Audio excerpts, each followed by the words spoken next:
Duck doesn't even taste good.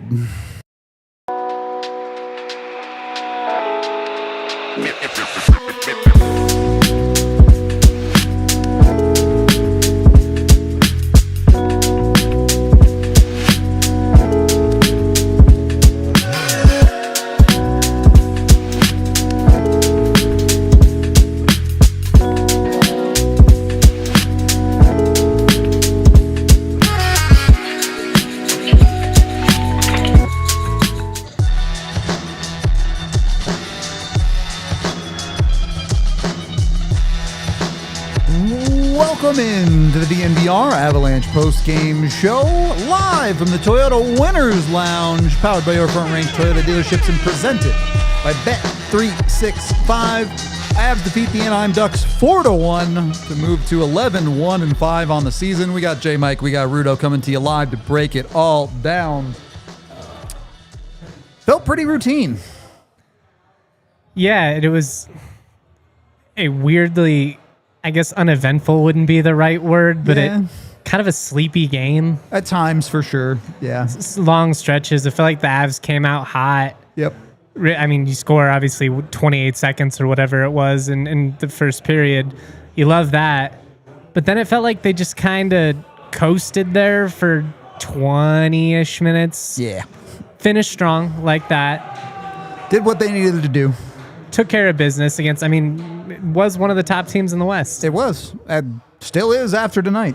There are two teams in the West with 11 wins. The Avalanche and the team that they just beat. So, quality win. Quality wins all the way around. It's 4 in a row for the Avs.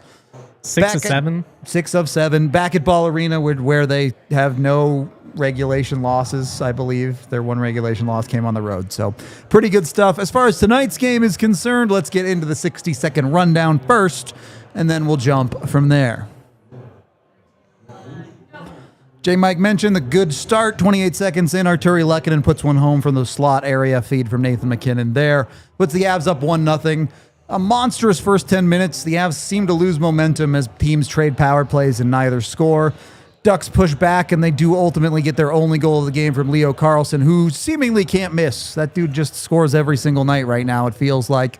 It's 1-1 after the first. You don't love that, but you break through in the second period. Not only anyone, but Gabe Landeskog gets a goal that actually counts. That's always nice. Feels good there to put you up 2-1. And while at times I felt the effort levels weren't 100% from the Avs in the second period, they did what they needed to do. They win the period. They're up 2-1. Then you get into the third period, you get a power play opportunity, you make it count. Marty Necas makes it 3-1 for you, and you're kind of in control from there. Not that the Ducks didn't get a lot of shots on goal. They did pour it on, but the Avs were in a controlled space, and Scott Wedgwood looked great. That allows Parker Kelly to pick up the empty netter to get you your 4-1 final. And the Avs, I guess they're not a wagon yet. You got to win 5 to be a wagon. Approaching wagon watch. Wagon watch. Yes, we're on wagon watch officially. Wagon territory, wagon adjacent. Not quite wagon material. The wagon's built, but you need the covering. It's not on yet. Yeah. The Oregon Trail's a dangerous place. Yeah, exactly. You can't just be out there in the sun. But no, really. I most of you probably didn't watch the watch along, but if you did, I think I was pretty darn critical of the Avs for large stretches of this game because I think they're capable of playing significantly better than they did at times, but also they did more than enough to win, and then they won. So pretty good. Yeah, and I mean, when you win 4-1, it's easy to be like, you guys are just nitpicking, and to an extent you are. For this sure. team is really good, Yes. so you got to find things to poke holes in every now and then, but you're not wrong. I mean, they had some sloppy turnovers. Burns got toasted on that goal. It's a good shot, give him credit, but bad positioning defensively. Yep. MacKinnon had a couple of instances where it felt like he misplayed the puck, just kind of being a little lackadaisical with his approach. Yeah. But it didn't come back to haunt you, and I really do feel like while it got a little sluggish at times, I mean, the 5-on-5 play is still pretty solid. They close strong, yes. And as you mentioned earlier, it helps when you're getting really good play out of Wedgwood, who continues to be really strong in net. I do think it's a bit of a different game if you don't get a great game out of Wedgwood. There is There were enough defensive mistakes to be uncomfortable with some of it tonight, but it just didn't matter because goalie good. There's a reason you pay him, and Wedgwood earned every dollar in this one. I know we've been critical of Bednar's starting goalie choices a little bit since Blackwood has returned, but the results are in the proof. The proof is in the pudding, not the results. I mean, I guess the results are probably in the pudding too, but the proof is in the pudding that Bednar made the right decision tonight. So I feel like after he got ran over, and I don't think it was malicious or anything like that. We talked about that a little bit on the watch long. You're always going to get fired up when you see your goaltender get run over. Yep. That should draw emotion. It did. But he stood tall after that. You love the toughness, made a couple of tough saves over the last period and a half or so. I don't know if the Avs were at their A game tonight, and I'm not saying like it flipped a switch or anything like that, but I do think that was a moment that kind of got the team out of their sleepy stage a little bit. Yeah, a fair point. It's the Ducks gave them a reason to wake up and make sure they do the job tonight, and then they did. So quality, deserve credit. The one real negative, if you really want to find one from this game, Valnichushin did leave the game in the third period, did not return. According to Bednar, will be evaluated tomorrow. So that's you hope never that encouraging. He's okay. I didn't see anything. Did you? No, I didn't really notice anything in particular. I know our friend Evan Rowell reported that he had been hit by a few pucks and looked like he was grimacing at times on the bench, but I don't know that there was one specific event that really caused whatever this is. I mean, I don't want to speculate because you just never know. It could be something absolutely awful. It could just be dinged up, a little bit of bruising, something like that. But definitely alarming, especially with how well this team's playing. The last thing they need is to lose a guy like Val. It is a lower body officially. Take that for whatever you want. That's all you're going to get for a while. So it's hilarious to me that in the world of online transparency being demanded with all the gambling stuff, that Hockey you can just still gets get away with that. It's part on his body. Yep. The lower half, we'll give you that much. Could be anywhere in his lower half. Lower is a relative term, too. It's lower than his head. It's true. Can't be the very top of him. We've eliminated that part. How worrisome is that to you? I mean, obviously it's early in the process, but I mean, obviously any injury is worrisome, and I do think Val is pretty important to the second line of this team. He played awesome tonight. Yeah, was great tonight on both ends of the puck. It's especially for a line that you want to get going and you feel like he was doing a lot of the play driving. Missing him would be bad. For what it's worth, the way the injury played out, where it seemed like he was grimacing some, and then he goes down the tunnel, it's not like an injury happened and he was immediately out of the game. So hopefully it's not like a big serious thing, and for all I know, he could be fine tomorrow or he could be out for 6 months. So it's really hard to judge how bad it is until we know a little bit more. Especially just with lower body injury. Yeah. I would hope that it's not too serious, again, just the way that it played out. But technically speaking, if you stub your shin, that's a lower body injury, but so is blowing out a knee. Right. Two different worlds there. I think the Avs are pretty decently equipped to be okay, especially if it's a short-term injury.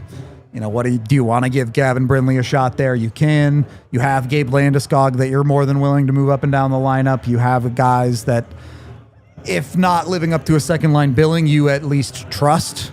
What would your gut be in that situation? Again, I don't want to go too far into this because he might very well just be in the lineup on Thursday and it's nothing. But yeah, do you want to, like, I kind of lean keeping Landy on that third line for the sake of continuity and trying to keep him in the flow of things. In a world where you are actually willing to play the guy proper minutes, I'd put Brindley up there. I don't know that Bednar is willing to give him proper second line minutes. And you just paid the man, not a ton. I mean, you didn't. Yeah, you paid him to be a fourth liner with that kind of money.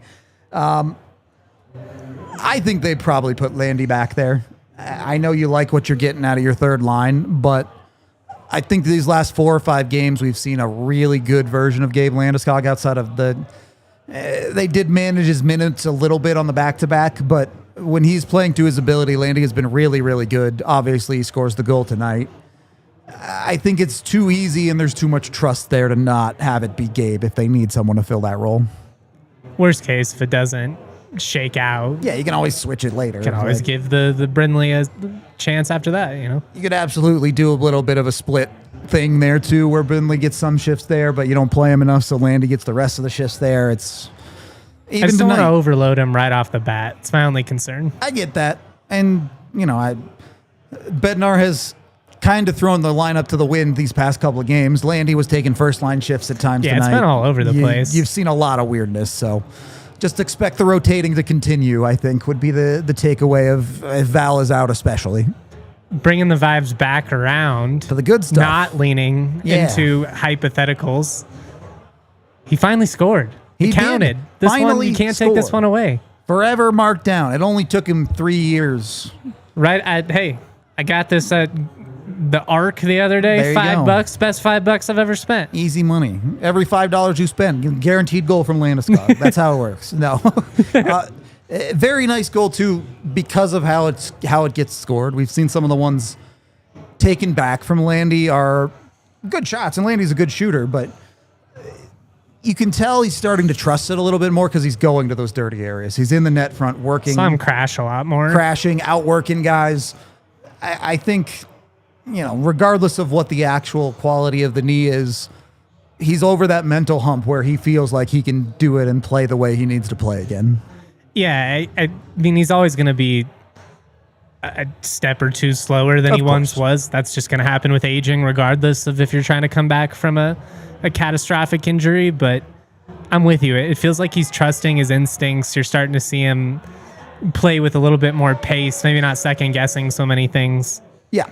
Again, I don't even know that it's necessarily a conscious thing with him, but for anyone, there's going to be a little bit of easing back into it, a little bit of hesitance to maybe do some of the things that you used to do, maybe to trust the knee in the way you used to trust it. And again, over these last 4 or 5 games, not just tonight, but I think that has disappeared completely for him. He's found that rhythm.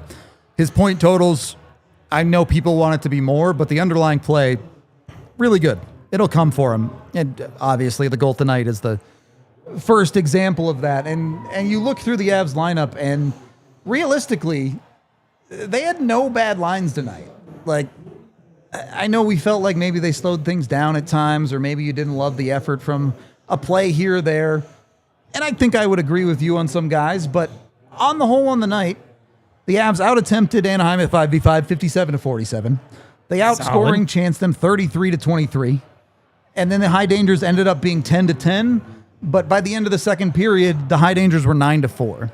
So the vast majority of those high danger chances are after Anaheim is already down 2, and the Avs are... Would you like them to give up less in that situation? Sure, but the Avs are making sure that they're not giving up multiple opportunities at once. They're playing safe, solid hockey. And they won the game. The funny thing is, one of the second notes I had, and I granted probably jotted this down late in the first, maybe early in the second, but sleepy effort. Feel like we need more from Nate, and then you look up at the end of the third period, and he's got 3 points. It's so dumb. There were multiple shifts tonight where Nate just quit.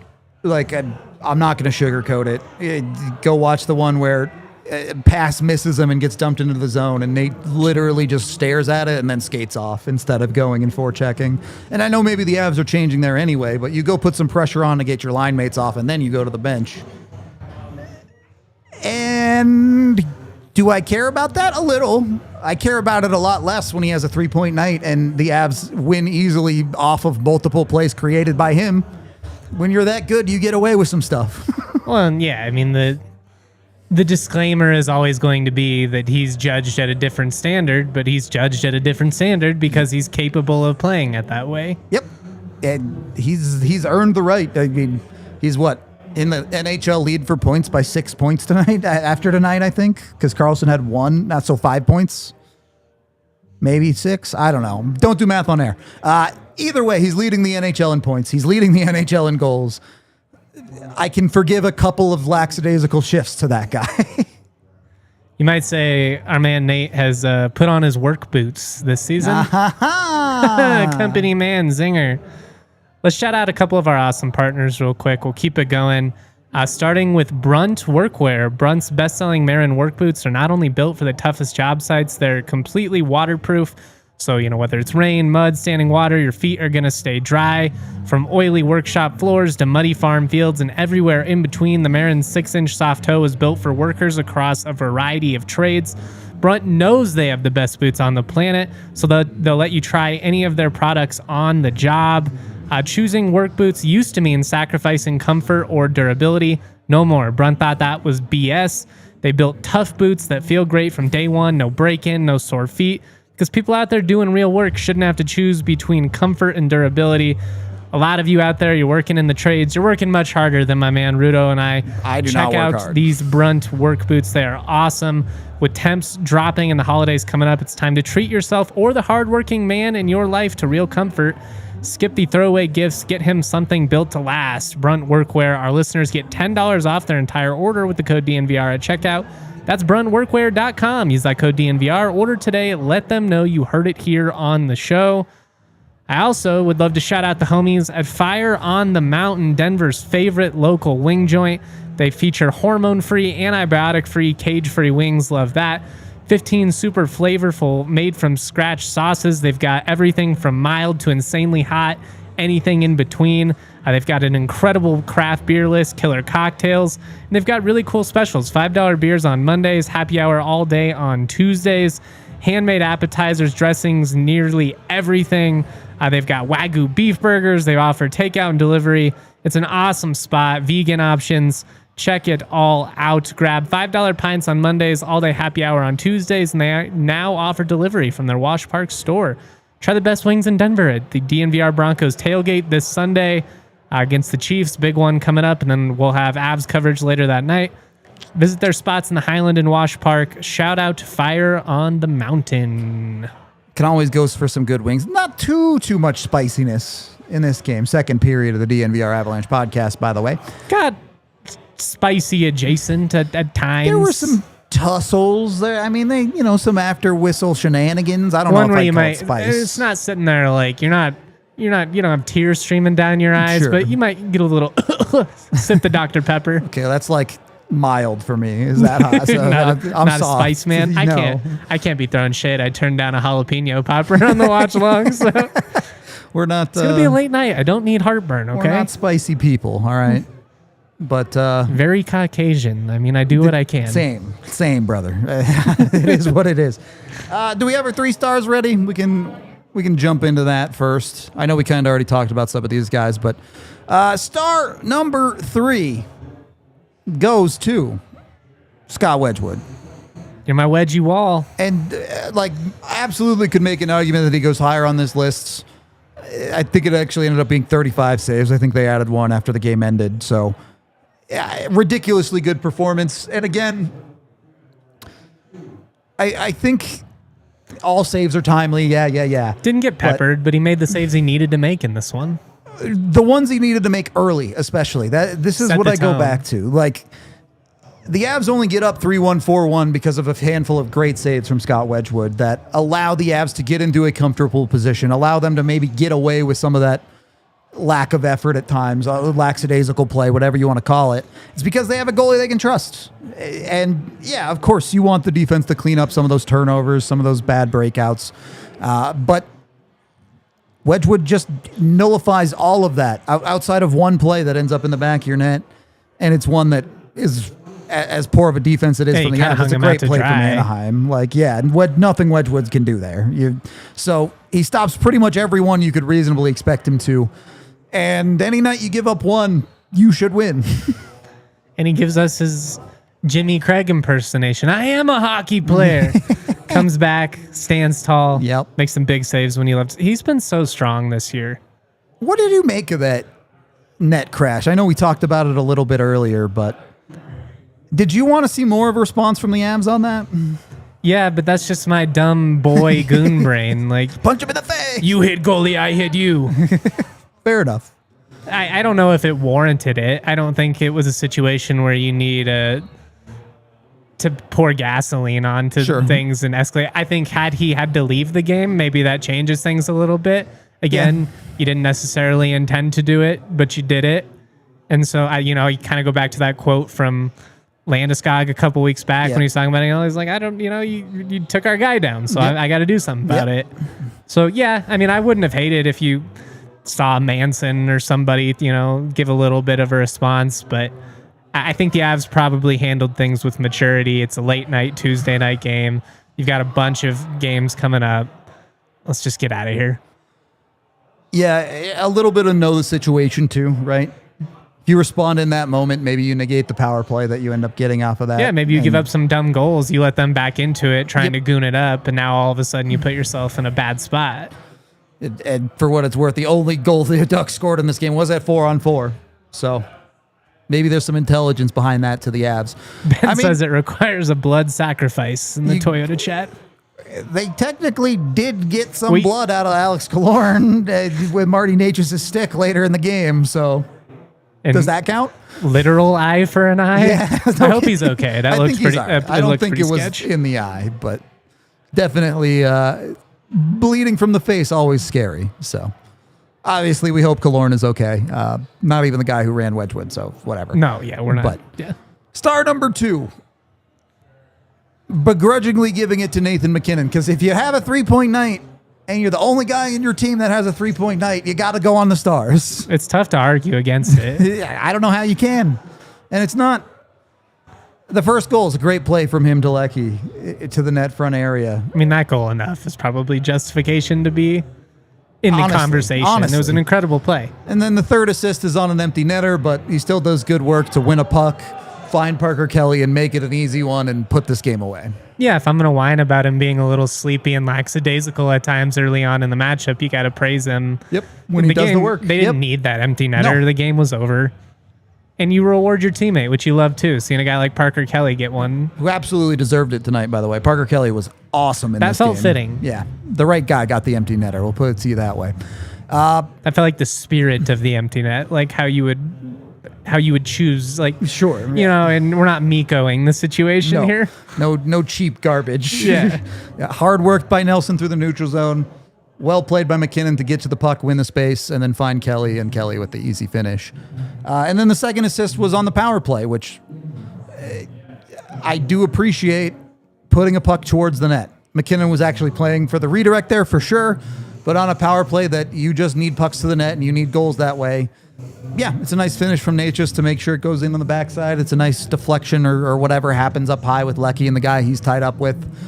But that starts because Nathan MacKinnon circles out high, moves out of his spot, not stuck in that circle, and creates a play. So all of that goodness starts with Nathan MacKinnon's stick. I think that he can be frustrating at times when he has those sluggish moments because of you see what he's capable of, Again, like I'm nitpicking about some of that stuff, but it's like we know what you can do. Yeah. I'm not saying you got to go balls to the wall for 60 straight minutes, but just some of the more emotional stuff. Yeah. Like I know him running so hot is part of what makes him incredible. Absolutely. And he has that relentlessness to him. You kind of have to take the good and the bad with that.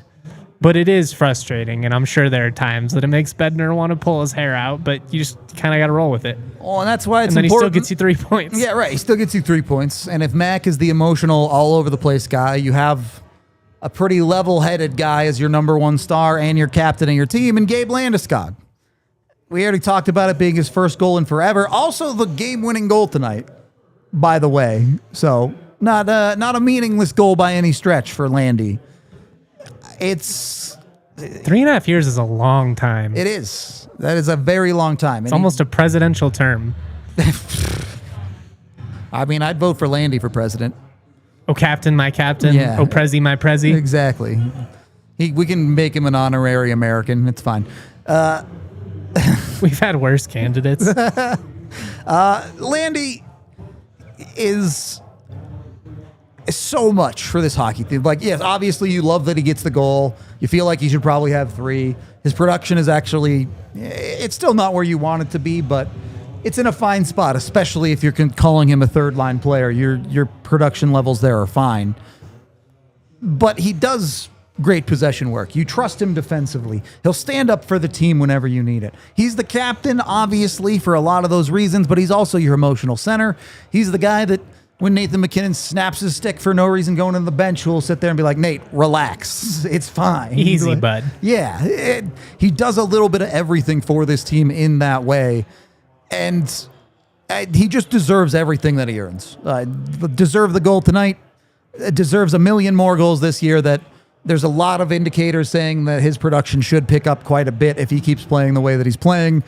He is somehow, for the first time in his career, not the adult on his line, on the third line. He has other adults with him, so he can cut it loose a little bit more. But he'll also do whatever the team needs. His goal comes on a shift where he gets double shifted, a shift with the top line, and then a shift with the second line, just randomly in the middle of the game, just playing with 4 different dudes, and it works because Landy makes it work no matter what. And it's good that he's in a position where he trusts himself, but Bednar obviously feels comfortable with him being out there in that spot. Yep. He was due. So due. I mean, if nothing else, he's the heart and soul of this team. And yes, like we would all love to see 2021 Gabe Landeskog. If he's on the third line, like it kind of feels like gravy what they're getting from him at this point, especially with the production you're getting pretty consistently across the board from all your 4 lines at this point. It's just cool to see. Like I know we've already waxed poetically about the incredible comeback. We talked about it a million times in the postseason, but it really is one of the most remarkable things that I've ever seen in any sport. Yep.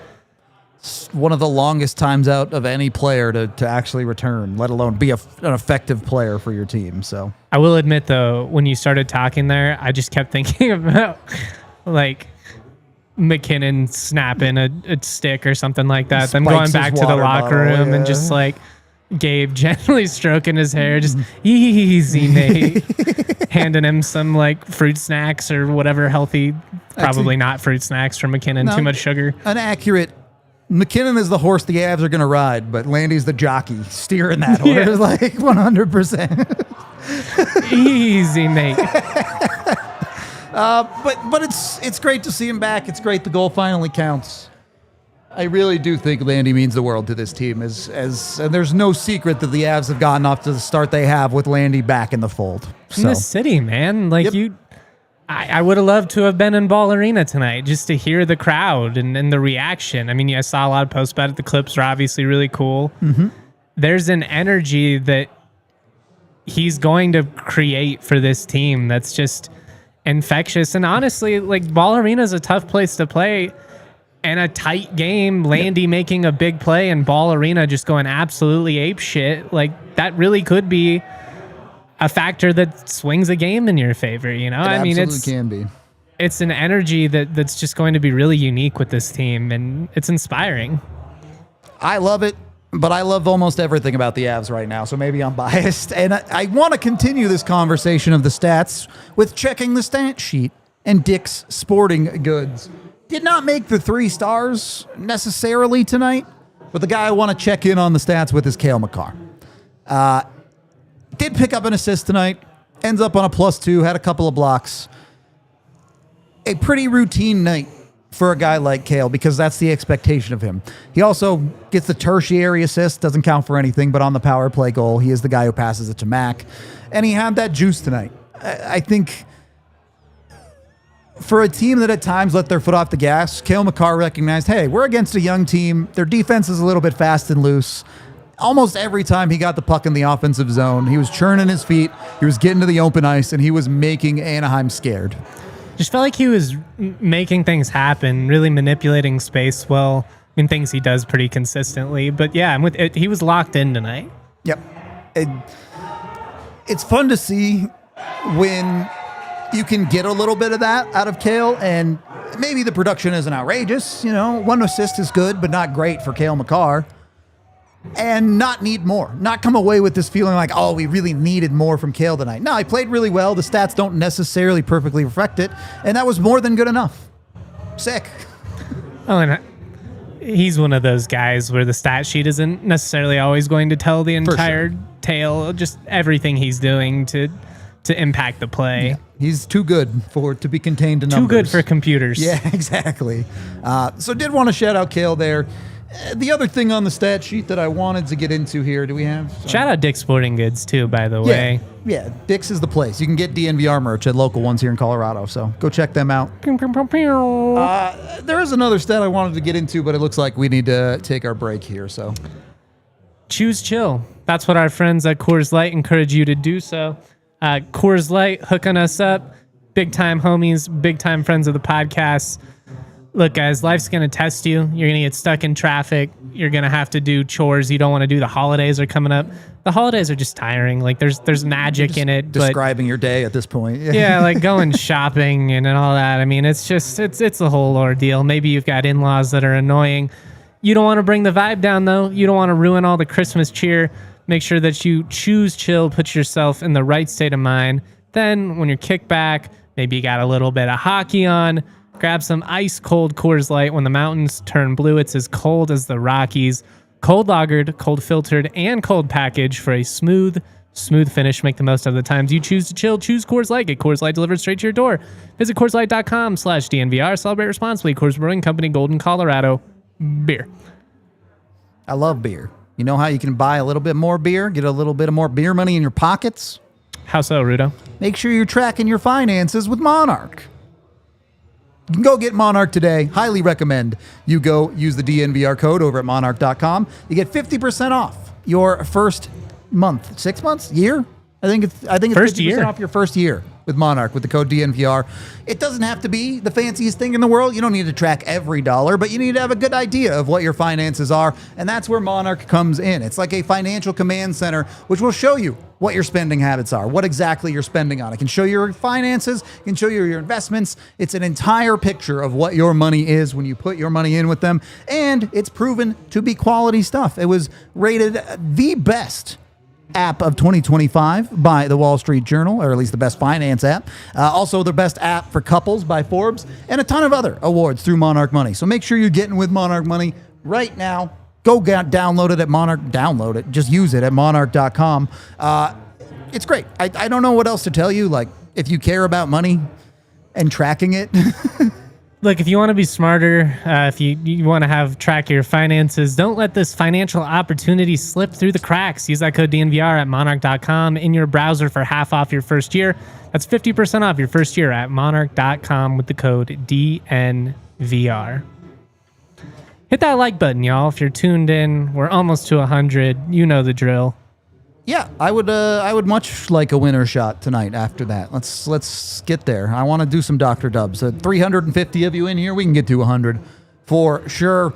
It sounds like Jared Bednar ready to go. All right, let's hear from the coach after the win. I'm calling you. Jesse, go ahead. After seeing two get called back, I gotta imagine everyone felt pretty good for Gabe to have that one. Yeah, to get his first for the third time.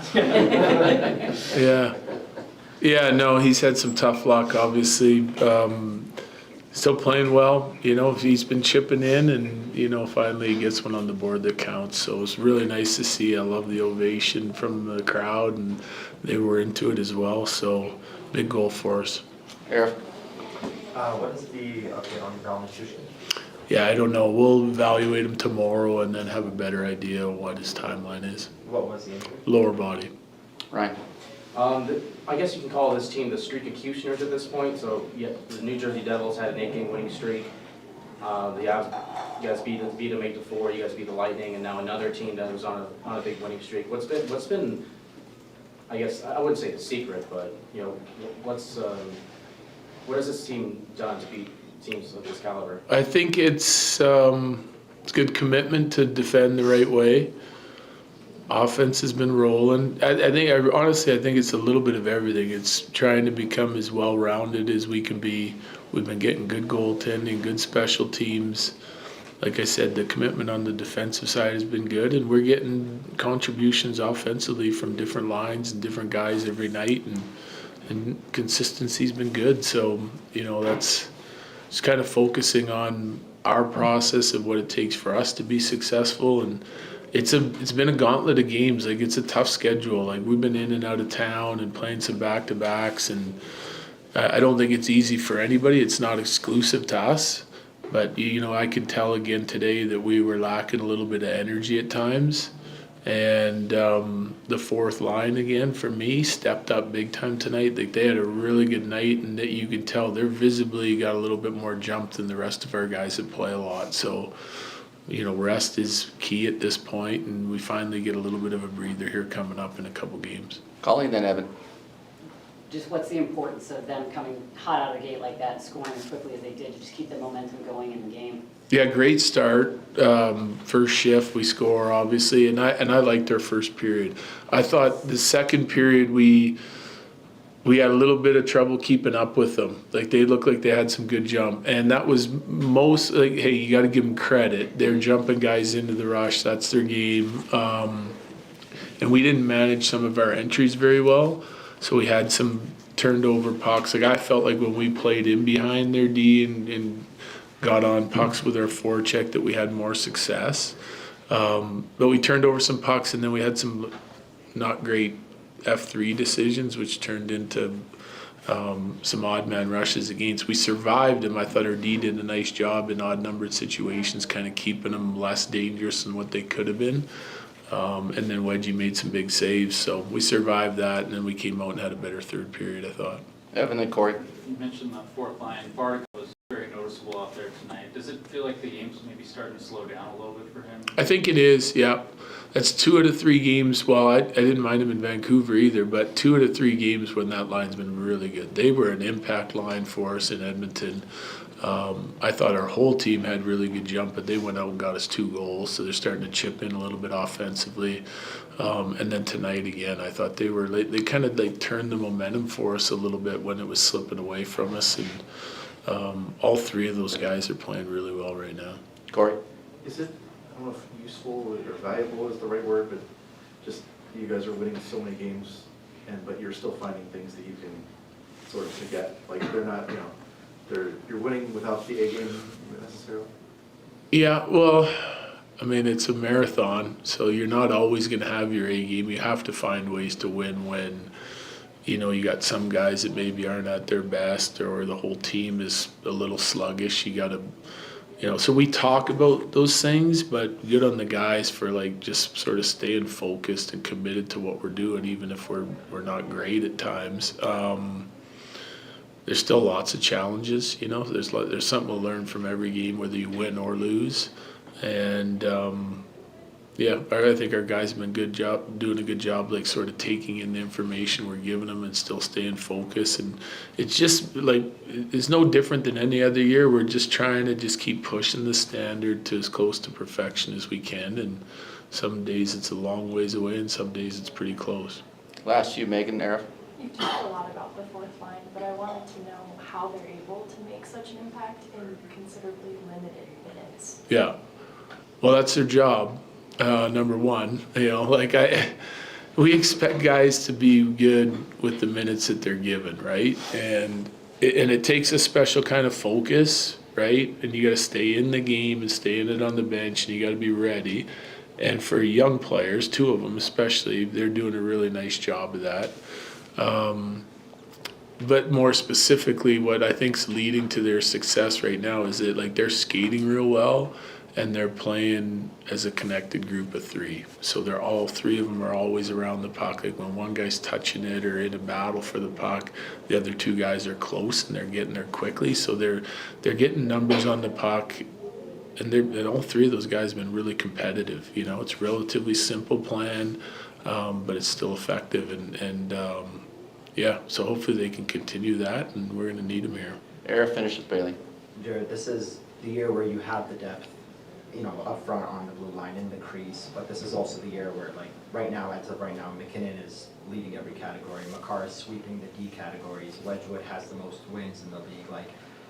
McKinnon and Makar, I know their ice time is down a little bit from last season. How do you balance, and Wedgwood too, how do you balance these guys are going, let's play them more, with I have depth? How do you juggle that? Well, we have numbers that we want to try and stick to, and if we need them in certain games because other guys aren't going, then we lean on them more heavily. No different than any other year.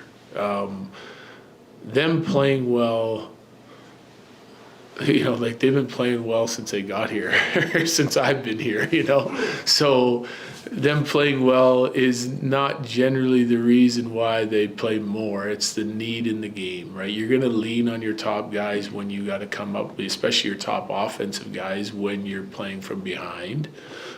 We've been fortunate enough to be playing with some leads here, and so we don't have to overtax them.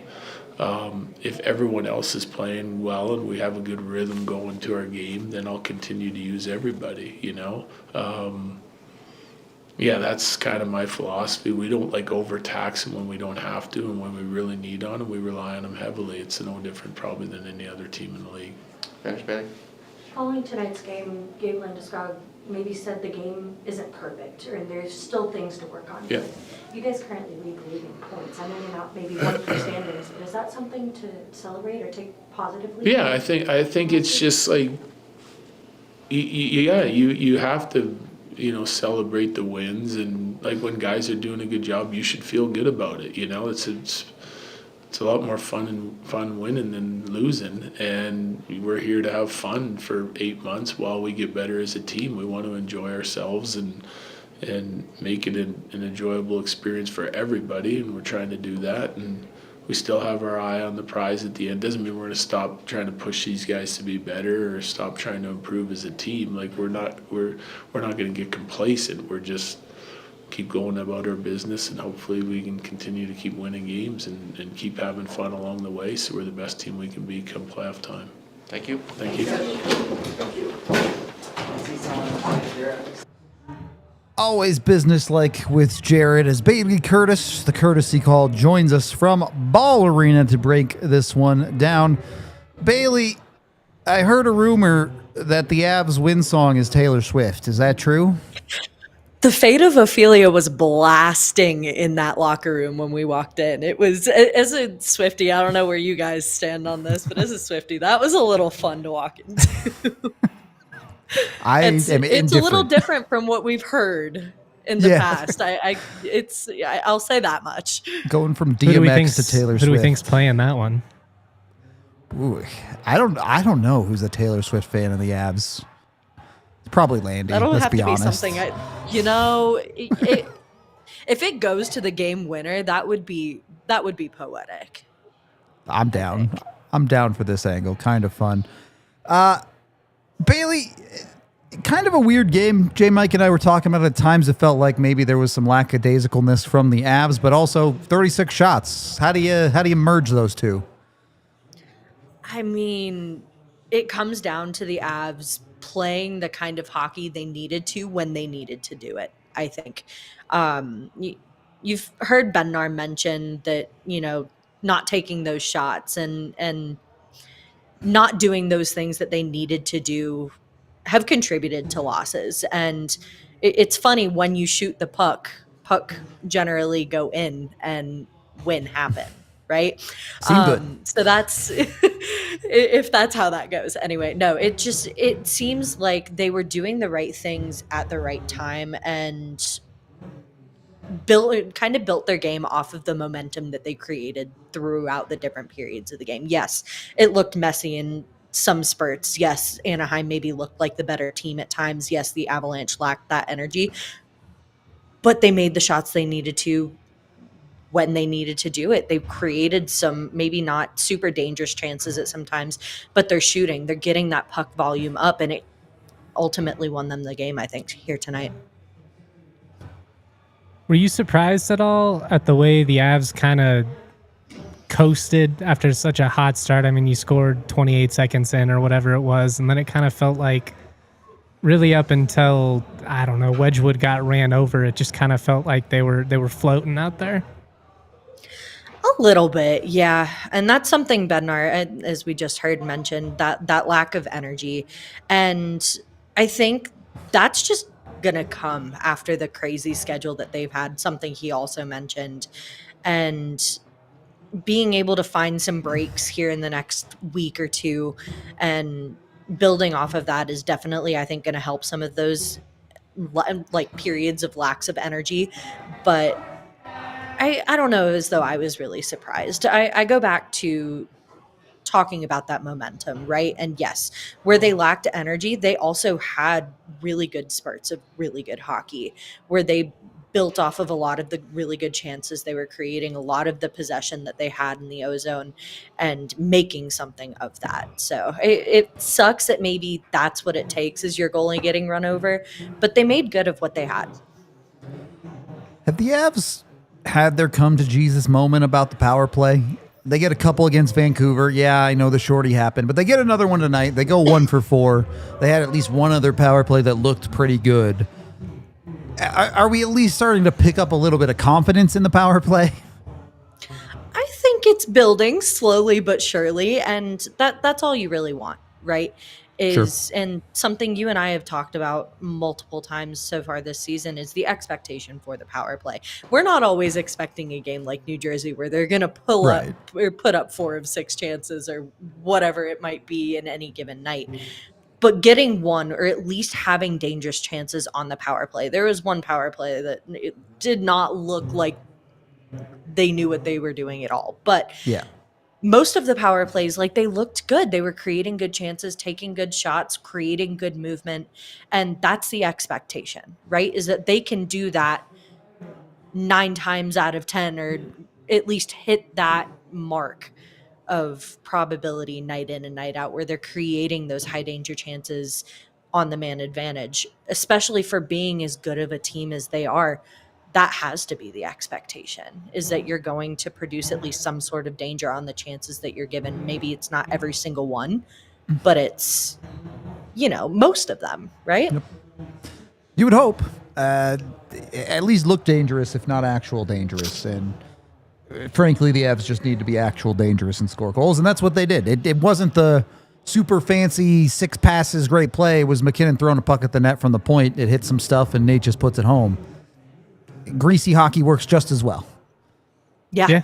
No, and that's what I thought a Yep. lot of tonight was too. Like, a lot, aside from Lehkonen's, like, a lot of it was just greasy hockey and them getting into the dirty areas. And sometimes that's what you need to do to win hockey games. Not every goal you score is going to be a highlight reel beautiful goal unless you're Gabe Landeskog and finally scoring your first goal of the season.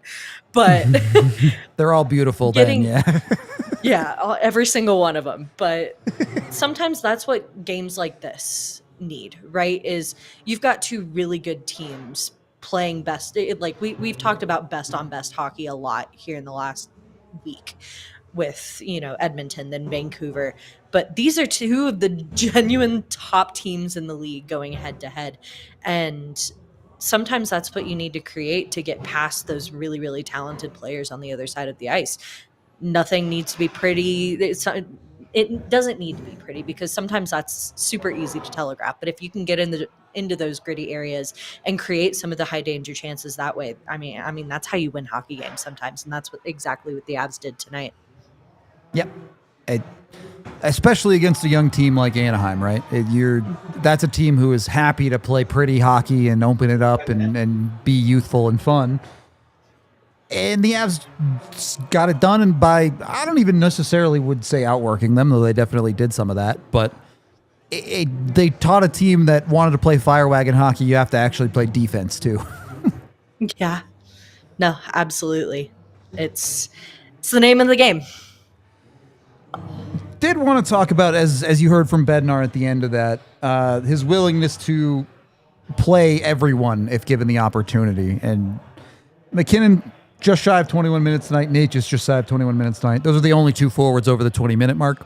So there was pretty good distribution here, but Bardakov only 642. Are we really in the world where Bardakov is just a filler until LOC gets back? Is that where we're at? That's kind of what it's starting to feel like, unfortunately, because, as he mentioned, I feel like Bardakov's kind of stepped into some sort of game here in the last few. He's starting to make good of the minutes that he is getting and contributing in some way, shape, or form. Unfortunately, the guys around him are just doing so much more of that than he is. And maybe that's more of a credit to them than it is to him. But there's also something to be said about him being brand new to North American hockey and him still trying to find that adjustment. And maybe that adjustment just means at least as close to a full year as you can get in the AHL before maybe you're ready for that next step. I love the belief that they had on him early on in the season, but we're at the point where we are well past that 10 game mark. This team is finally starting to find their groove, and he's almost kind of lagging behind in a sense. And I mean, we all know as soon as LOC is ready to go, he's slotting into the lineup. Yeah. Come hell or high water. And unfortunately, I think Bardakov is going to be the negative subtraction from this roster because of it. And maybe next year is a year for Bardakov, but it just doesn't look like that's going to be the end game for him this season. For what it's worth, Bardakov and the fourth line were the best possession line for the Avs in the game, pushing an 80% Corsi 4. That is in 6 minutes and change, which is what Bardakov played. So I think it's hard to knock the process, but you're correct. The bar is just ridiculously high to stay in the Avs lineup with guys like Gavin Brindley and Parker Kelly doing what they're doing. Absolutely. No, it's like you and I were talking about the other night, the conversation, like that's just where it's centering right now. The depth that this team possesses and what the bottom six is doing with the minutes that they're being given is too valuable to, I don't know, this conversation just becomes redundant at this point, I feel like, but what they're doing becomes too valuable for what this Avs team is expecting from them to produce. And Bardakov, unfortunately, maybe just isn't quite there yet. We don't want to speculate, obviously, too much, but just what was the post-game vibe with the Nichushkin situation, and just kind of what are your thoughts on that? Does it seem like it's going to be a thing? What are your thoughts as someone who's in the building? There's a lot of uncertainty. We have no clue what is going on, unfortunately. It sounds like he will be not reevaluated, but fully evaluated tomorrow. We should get more information then, should they hold practice and availability. But did you honestly, notice anything live? It just seemed like he kind of disappeared. That's what me and some of the other reporters on the beat were talking about was somebody mentioned, hey, do you see Nichushkin on the bench? And we were all kind of like looking around. No, we don't actually. So that's basically what it was like he disappeared and we had no idea what happened. I will have to go back and look at the game just to kind of see maybe where things happened. But yeah, it seems like there was too much good to come out of a game like this, that they're maybe not as worried as they would be. I feel like we would have heard something a little bit more had it been like a super serious That's kind of my gut too. So it seems like, they're super excited for Gabe getting his first goal of the season, Wedgwood doing what he did tonight to keep this team in it, building off the momentum that they did, playing the way that they did in the Ozone. There's a lot of positive to take away from it. Nobody really seems too worried about the Nichushkin situation. Hopefully that lack of worry leads to nothing serious. That's, I think, the best we can hope for, but you know how it is with the Avs. He'll be day-to-day tomorrow, and then he might be day-to-day for 1 day or day-to-day for 2 months. We'll see how it exactly goes.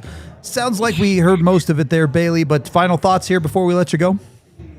No, nothing really more to take away from this game. I love the way that they are playing right now, despite some of that lack of energy, and I'm super excited to see how they can build off of that and take the good away from this heading into a couple days of, actually being able to practice, being at home, getting some of the break that they deserve after the last couple of weeks. I hope the homestand is set up for success off of this. Bailey, thank you for calling in. We appreciate it. We'll let you go. We have the chat to thank for some winner shots. Well over 100 likes. Dr. Dubs, appreciate it. Bailey can be jealous. We get to drink. She doesn't. Haha. Cheers. Get your medicine.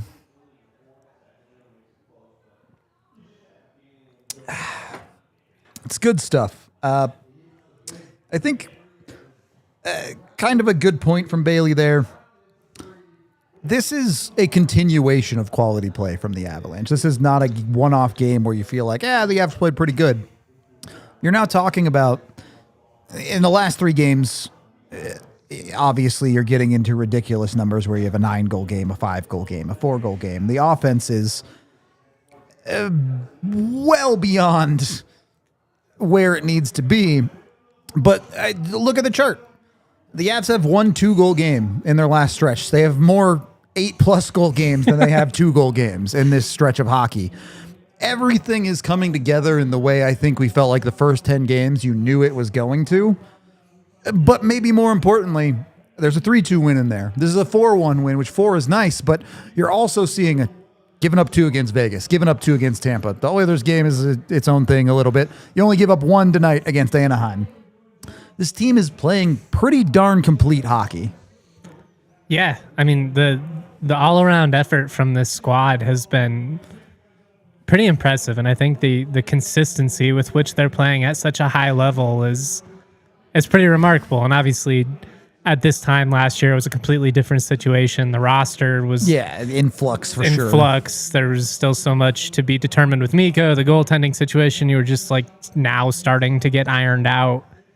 Yep. But to see the way this team has kind of hit the ground running here, and I know they're skating, so maybe not the best, but hit the ice skating. Hit the ice skating. Just make up a term. Nope. Yeah, that's not going to work. Does not flow off the tongue very well. But it's been nice to see, because you heard so much about how hungry this team was. I've covered a lot of teams in a lot of different sports. All of them claim to be hungry at the beginning of the season. All of them claim to have, these big aspirations. Yep. And a lot aren't. You learn most often, fluky stuff happens. CSU basketball last year was awful in November, went on a crazy run, won 13 straight games or whatever it was, and almost got to the Sweet 16. Those types of teams are few and far between. This team is establishing who they are. They're creating an identity really early in the season, and that identity is we're a badass motherfucking hockey team. And I think maybe most impressive to me from all of that is anytime a storyline starts to crop up of the negative variety, they bury them. They absolutely put it in the dirt. Oh, the Avs are just OT point merchants. Okay, they have as many wins as every team in the NHL. There is no team with more wins right now than the Colorado Avalanche. They're not an OT point merchant. A couple extra points might put them in first in the league, but they're winning hockey games at a ridiculous rate. Oh, well, their power play isn't good. Okay, well, it's getting better, and also their penalty kill continues to be great. Penalty kill was awesome tonight. They start winning in overtime, they may never lose again. I'm saying, we are 20% of the way through the season, and they have 1 regulation loss. That's insane. Through 17 games? So you've gotten... That's just freaking a point. Crazy. In 16 of 17 games so far this season? Outrageous. That shouldn't be possible. They would be a bubble team if they had an OT loss in every game. And they've won 11 of them. This team is legitimate. Now it is the regular season. You can only play the playoffs when you get there. And the Avs, we kind of knew going in, had a whole lot more to prove in the playoffs than they did the regular season. But with what they've done through the regular season so far, I don't see any reason to think that the Avs are anything but contenders, if not favorites. What could you, you're stretching. Yep. Right. Stretching to find holes in this team. Really. Their bad power play is still 18% or something. It's not truly heinous. It's something they need to clean up. For sure. If they're going to win a cup, the power play has to be better. Yeah. Some of those defensive turnovers have to get cleaned up. I'm not going to tell you the Avs are a perfect team that do everything right, but they're getting scoring from everywhere. Their defense is really good most nights. Their goaltending, small hurdles at this point. You're going to figure it out because you're too good. You have too much offensive talent for this team to not figure it out on the power play. And they have that luxury of, hey, we're good enough that we can overcome our mistakes and work out the mistakes as we go. We don't need to fix it right now because we have everything else doing the job for us. We do need to fix it, but we don't need to panic mode. Oh God, all of our problems have to get fixed tomorrow. We have some problems and we're still winning. sitting a hell of a lot prettier again than Yep. they were at this time a year ago. Way prettier. Shout out this front office. Like we talked about it a little bit Crazy with the work. Brindley move on the extension. I mean, just dumping the salary that they were able to do in that move was a win in itself. And to actually get a legitimate guy who you're, committing some investment into, it's not just Brindley, but Victor Olofsson has been awesome. Yeah, through all the early guys they portion fit of have this been season. perfect fits. They put full trust into Jack Drury to be your 3C. He's been great killing there. it. Like Brent Burns, actually didn't think he was very good tonight, but on the whole has been super effective for Both the Avalanche. goaltenders that you go out and get. Been good. It's all good. As we are in overtime here, the conversation continues online at thednvr.com. Not a whole lot more to go, though. I think we just have super chats, and then we'll be about done. $5 from Ragnar, who says, this was a massive win, boys. Anaheim is leading the league in goals per game. For us to hold them to just one goal is huge. Great game from the fourth line. Yeah, we didn't talk about it much. Fourth line was awesome. Like, Parker Kelly was so good in this game, and Gavin Brindley was running right with him, but we mentioned it. The empty net goal went to the guy who deserved it the most in Parker Kelly tonight. There are times with this fourth line where if all you did was just tune in for like 45 seconds, just walk past the TV, yeah. and those guys are pretty good. Yeah. Why aren't they playing more? What's Play going those on? guys more. Yeah. And then $5 from Dan, the Walrus himself. Money's tight, time is short. No funny comment, but need to show some love because I miss no DNVR YouTube content and appreciate the new upgraded crew. Thank you very much, Walrus. We appreciate you. You guys are the best. We always appreciate y'all. We've been getting a lot of you to tune in. That's mostly probably because the Avs are good, but yeah. Turns out it's more fun when your team is good. Crazy how that works, but I think the crew we have is awesome with J. Mike and Bailey on this year. Lots of good stuff coming your way, including shows like this one. We are going to wrap this one up, though, because we have a show tomorrow on an off day that we're doing in 13 hours. So come tune into that one, too. We appreciate y'all. This has been the DNVR Avalanche podcast presented by Bet365, and we'll see you on the next one. We all silly like the mayor.